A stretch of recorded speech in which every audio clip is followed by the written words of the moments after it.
Tapos ito, dito yung radiator cover, plastic. Tapos dito guys is yung coolant niya. Kung mapapansin nyo, yan, sa loob. Pag nagpalit kayo ng coolant or nag-drain kayo ng coolant or nag-refill kayo ng coolant, tatanggalin nyo to pag meron kayong tire hugger. Tanggalin nyo to, tapos tatanggalin nyo rin to, yung pinaka takip nya, kasi may takip talaga yan pag wala to may takip talaga yan. Screw nyo lang, allen bolt, tapos allen bolt din dito, ito allen bolt. Tanggalin nyo to, silipin nyo, kahit naman meron ganito masisilip nyo alugin nyo lang yan, masisilip nyo yan kung nasaan na yung coolant, nasa low end na o low and high mid na siya, so okay pa yon. Pag nasa baba na talaga siya ng low, kailangan nyo na mag-refill or kailangan nyo na mag-drain pag matagal na. Huwag tayo puro refill. Advice yan ni Ruel, yung mekaniko natin. Pag bawas na dito, kasi extra lang yun nandito additional kaalaman para sa lahat. Ito, dito talaga yung pinaka may coolant. Ito, extra lang to. Kumbaga backup. Pag bawas na dito, si coolant dito, magbibigay yan ng coolant dito. So pag ibawas na yan, ibig sabihin nabawasan na dito. Pag yan wala na, may possible na unti na lang dito or puno pa or wala na din. So kailangan nyo babantayan yan para hindi masira yung motor nyo, hindi siya mag-overheat. Problema yan, malaking problema yan. So kailangan maintain kayo dito, silip kayo ng silip, diba? Dito sa butas, silipin nyo ng silipin, lalo na pag matagal na, lalo na pag panay biyahe kayo or maghapon sa biyahe yung motor nyo, diba? Silipin nyo palagi yan dyan. Tapos hindi tayo puro refill.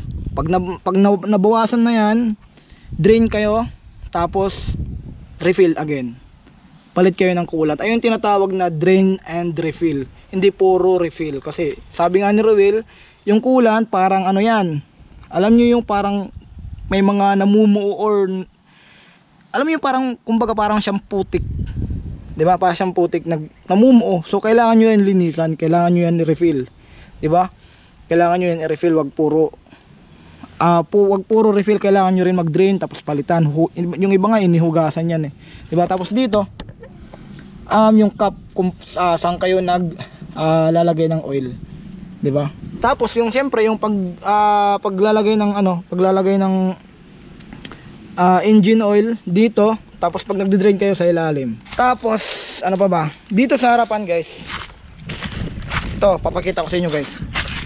Nakikita nyo ba to? Ayan Showa, diba? Engine brand yung shock, engine brand Showa. Diba? Yung brand na itong caliper natin, Tokiko, diba? Tokiko caliper, single piston, diba? Yung sukat ng gulong is 90/80. Ayan. Yung brand is, saan na ba yun? Yung brand Federal din, diba? Federal. Mayroong mga motor na version 3, tapos yung gulong hindi kagaya dito, yung spike sa harapan. Napapansin ko yan palagi sa mga ibang motor, sa mga tropa ko. Pare-parehas yung version 3, pero yung spike sa harapan tsaka sa likudan is mag-iba. Yung sa akin parehas, tingnan nyo. Yan diba? Parehas yan. Napapansin ko yan sa mga ibang Honda Click. Although parehas silang version 3, pero yung gulong sa harapan mag-iba. Di kagaya sa atin parehas. Ewan ko kung saan yan Siguro sa manufacture kung saan ginawa. Or ewan ko, di ko alam kung saan galing yung motor, parang ganon. Paki-comment naman po guys sa mga nakakaalam kung bakit yung may mga ibang model na Honda Click na magkaiba po yung gulong, 'di ba? Although para sila Federal yung brand, pero yung spike lang yung napansin ko. Yung gulong natin guys, ayan sa harapan 7 months, ayan yung itsura. Magsa 7 months. Tapos dito guys, ito, yung busina. Dito makikita. Bali pinalowered na natin to guys Yung sa harapan, pinalowered na natin to sa harapan, 'di ba? Tapos ito, bago natin makalimutan, yung pinaka nagustuhan ko dito guys sa Honda Click, Ito oh. Yan oh. Diba ang angas? Yan oh. Diba? Tingnan nyo. Napaka-sporty yung itsura oh. Kulang na lang lagyan mo ng mata dito eh. Parang siyang agila eh, di ba? Ito talaga yung nagustuhan ko eh. Sa Honda Click. Yung ito. Yung shape na to. Malaking puntos yan para sa akin pagdating sa Honda Click na motor. Ang angas, promise. Di ba? Full LED. Ito yung low niya. Tama ba? Wait lang, on natin. Tama. Ito yung low. Ito yung high. Pag hinay mo, di ba? Dalawa na yung iilaw. Di ba? Full LED, ito yung pinaka-pilik mata niya. On natin ulit. Di ba? Meron siyang lining. Tapos ito yung pinaka park light ata to. Di ba? Ito, off natin. Ito, puti na talaga siya, pero pag binuksan mo yung motor mo, magkakaroon siya ng light, 'di ba? Tapos ito yung signal light sa likodan, sa harapan. 'Di ba? Yung pinaka park light niya abot hanggang dito. Sa pinaka baba niya. To, left or right. 'Di ba? Tapos ito, pinantay nila dito. Kumbaga tinerno nila. 'Di ba? Kung sa Mio ay meron pang parang M na yung meaning is Mio or M3. Tinatawag nilang M3. Pero sa atin dito sa Honda Click version 3 ay yung pagkakaalam ko ha, kasi kung mapapansin niyo yan oh. 3. 'Di ba? Ayan yung pagkakaalam ko ha, paki-correct pa ako kung ano, kung mali po yung sinabi ko. Pero para sa akin ayun yung pagkakaalam ko. Kaya ginawa nilang M to kasi version 3 na. 'Di ba? Ayan oh. Ayun yung pagkakaalam ko. So, pagdating sa features guys, marami akong nagustuhan dito. Combi brake to. 30% sa harapan, 70% sa likodan. 'Di ba? Tayo ulan na. Sana hindi tumuloy yung ulan. 'Di ba? Kasi hindi pa tayo tapos mag-video. 'Di ba? So, maraming features yung nagustuhan ko, yung charging port, combi brake, full LED, tapos yung lock. Yung lock, fully digital. 'Di ba? Fully digital. Tapos ito pa guys, wait lang, baba natin yung helmet natin. Isa sa mga pinaka nagustuhan ko rin guys, yung U-Box. Kasya yung half face, yung free na half face sa kasa, yung binigay na helmet sa kasa, kasya dito. Pag walang laman na, pero pag may laman na yan, hindi na kakasya. Yung sukat na itong top box natin guys ay U-Box is 18 liters. Yan. Maraming laman yan guys. So nandito yung side mirror, nandito yung tumbler ko, nandito yung speaker ko, volt tester ko, yung mga ano, kung ano-ano lang yung pwede mo mailagay, yung raincoat pwede mo ilagay diyan. 'Di ba? Malaking bagay ito para sa amin guys. Lalong-lalo na kasi kami panay punta sa pabahay, naglalagay kami ng, siyempre hindi natin maiwasan magdala, lalong-lalo na kasi meron tayong kasamang bata, 4 years old yung anak ko. So dito namin nilalagay yung mga gamit niya, yung tumbler, yung gatas, yung mga biskwit, kung ano lang yung mga damit, extra na damit, kung ano lang yung pwede namin dalhin. Dito na namin nilalagay yung mga importante, pero yung mga additional lang dito ko nilalagay sa baba. Pero yung mga importante na hindi dapat mabasa, hindi dapat mawala, dito ko nilalagay para kahit paano kalimutan mo man yung motor mo, ibig sabihin iwan yung gamit mo, 'di ba? Pero pag hindi mo nakalimutan yung motor mo, sigurado nandito yung gamit ng anak mo. So isa yan sa mga pinaka nagustuhan ko dito sa Honda Click, 'di ba? Tapos ito rin isa sa pinaka nagustuhan ko. Marami tayong nagustuhan dito sa Honda Click, 'di ba? Kaya top seller to sa pagdating sa mga scooter eh. 5.5 liters. Paki-correct naman po ako guys. Paki-comment po sa comment section kung ano yung, mamaya ilalagay na lang natin sa ano, sa screen kung ilan yung sakto. Tapos isa rin sa pinaka nagustuhan ko, yung gas consumption neto is nag-average po siya ng 50.3 liters. Pagdating po sa ano yan galing po yan sa Honda, yung average gas consumption nila 50.3 km per liter. So isipin nyo yon, 5.5, compute natin. Sabihin natin 50, sabihin na lang natin 50 times 5.5, 275 km. So ilan, nasaan ka na nun? 'Di ba? Nasaan ka na nun? Siguro aabot ka na nun ng Kalbayog, mga ganyan. Yung ano, yung nagbiyahe kami sa Sulangan, yung full tank ko, umabot siya ng crossing ng Borongan, Giwan, Tacloban, yung ganyan. Mula dito sa Tacloban, biyahe kami Sulangan, tas napagbalik ko, doon pala ako nagpagas. So almost 200 plus talaga siya umabot, 'di ba? Tapos mamomonitor mo talaga, guys, yung ano mo, yung gas consumption mo, kasi meron po siyang features na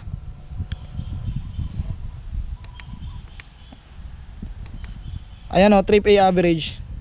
Nag-average po siya ng 48.9 km per liter. So magbe-base po dyan pag lagi mong ginagamit yung motor mo. So ulitin po natin, ha, 18 liters U-Box, 50.3 km per liter, and 5.5 liters po yung gas tank ni Honda Click. So ayan lang naman po yung mga isa sa mga nagustuhan ko dito pagdating kay Honda Click. Kaya hindi ako magdadalawang isip kung bakit ginawang top seller to pagdating sa ano, sa mga Honda, sa mga scooter. Tapos ito pala, guys, bago natin makalimutan, kill switch. Muntik na natin makalimutan, meron tong kill switch, guys. Start natin. Yan lang, baka malaglag. Maandar siya, di ba? Yung ilaw niya ganito. Ayan o, ilaw. Ayan yung ilaw niya, guys. Pag binaba mo to, patay yung makina. So malaking bagay ito. So kill switch to, pero hindi naman to pwedeng gagawin mo tong pamatay ng makina mo, diba? Kasi siguro sa akin ginawa yan para hindi tumatakbo yung motor mo na nakababa yung side stand mo, kasi delikado yan. May possible yan na masimplang ka pag napabayaan mo yan, diba? Lalong lalo na pag mabilis yung takbo mo. Pero kung mabagal lang naman, siguro gegewang lang yung motor mo, tapos may possible pa na makontrol yan. Pero pag yan ay mabilis yung takbo mo, tapos liliko ka sa kanan ay sa kaliwa na nakababa yan, so may possible na matumba ka, masemplang ka. So ginawa yan ni Honda para hindi tumakbo yung motor mo na nakababa yung side stand mo. So ibig sabihin kill switch po siya. Tinawag siyang kill switch para sa iba, tingin yung paniniwala nilang kill switch, ginagamit nila yan pamatay ng ano, engine. Pero tama ba yun na ano? Tama ba yun na hindi mo yung, for example, naka-on yung motor mo,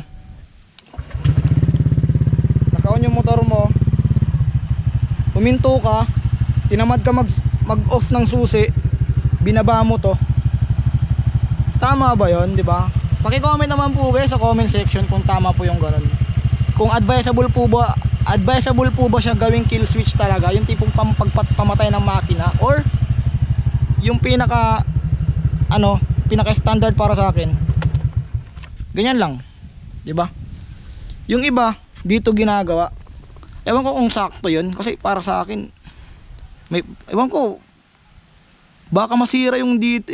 Di ko sa mekaniko, pero tingin ko hindi sa akin advisable. Paki-comment naman po, guys, sa comment section para alam ng lahat kung tama ba na gawin tong pamatay ng engine. Kaya siya tinawag na kill switch, para gawing pamatay. Kasi hindi naman tayo automotive, hindi naman tayo mekaniko para maging sakto yung komento natin. Pero di ko talaga alam, guys. Pero para sa akin lang, kasi hindi naman mahirap yung dito eh, di ba? Pinaka standard, on ka, tapos i-on mo lang, i-off mo lang siya, di ba? Tapos ito, guys, last, wait lang, yung last po, dito sa susian nya may makikita kayong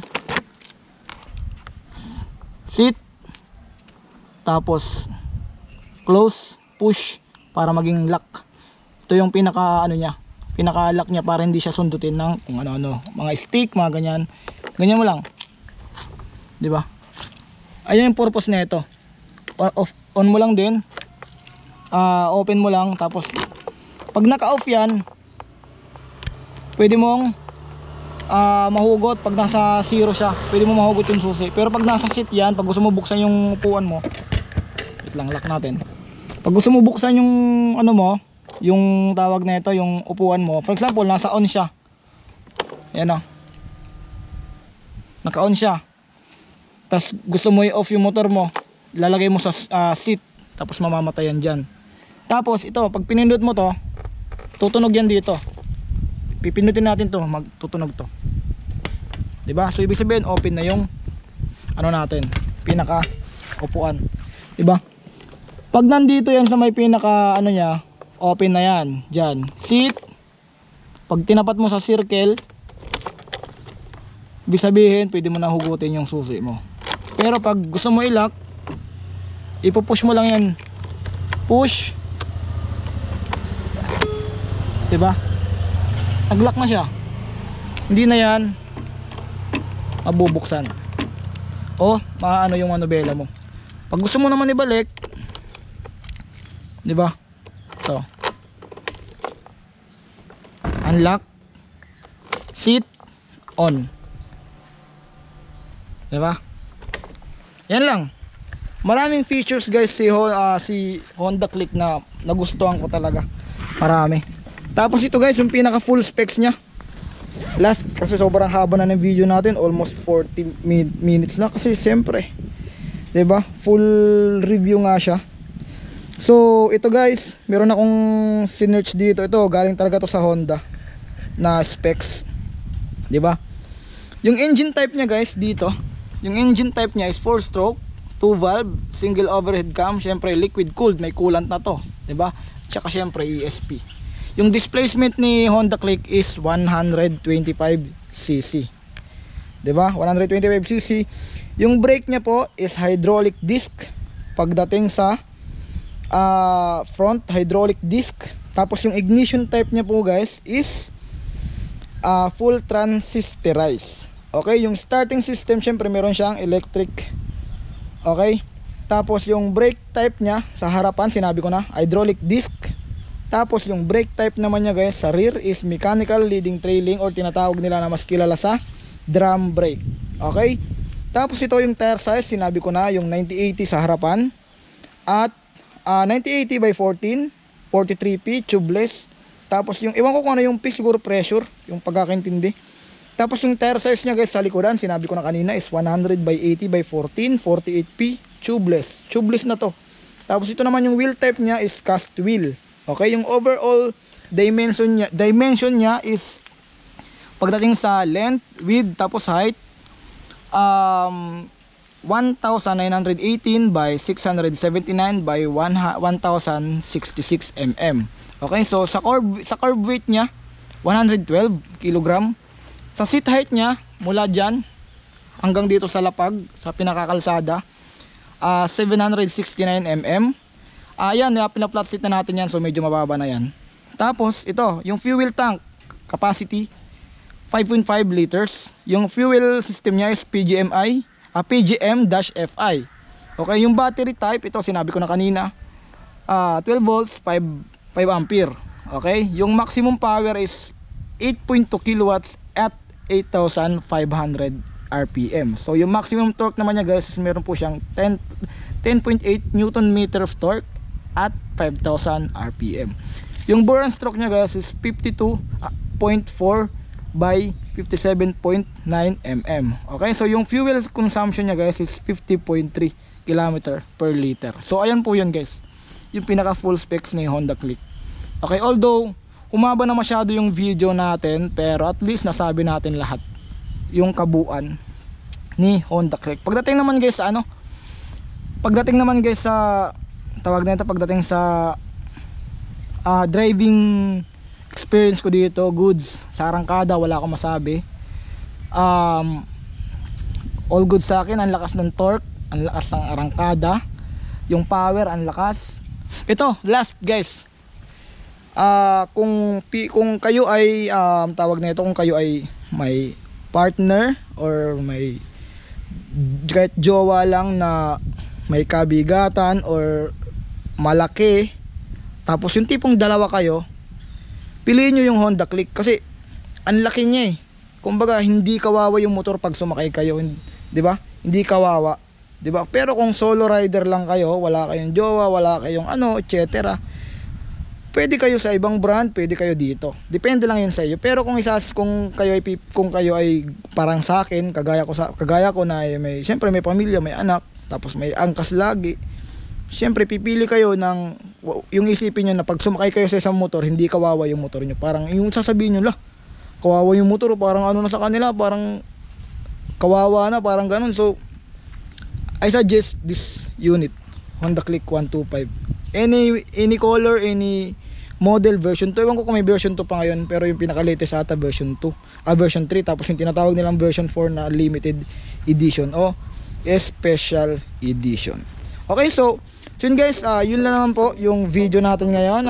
Umabot na siya ng 50 minutes. Nako po, umabot na siya ng 50 minutes yung haba ng video, pero at least tawag na ito, nasabi natin lahat yung experience natin. Siguro i-update ko kayo pag umabot to ng 1 year. I-update ko kayo sa experience natin. So yun guys, sana tapusin nyo tong video na to, kasi siguro makakatulong to sa inyong video na to pagdating sa Honda Click, kung kayo ay gusto kumuha ng isang motor na Honda Click. Okay, so yun guys, maraming salamat po sa inyong panonood. See you on my next vlog, and ride safe po sa ating lahat. Peace out guys.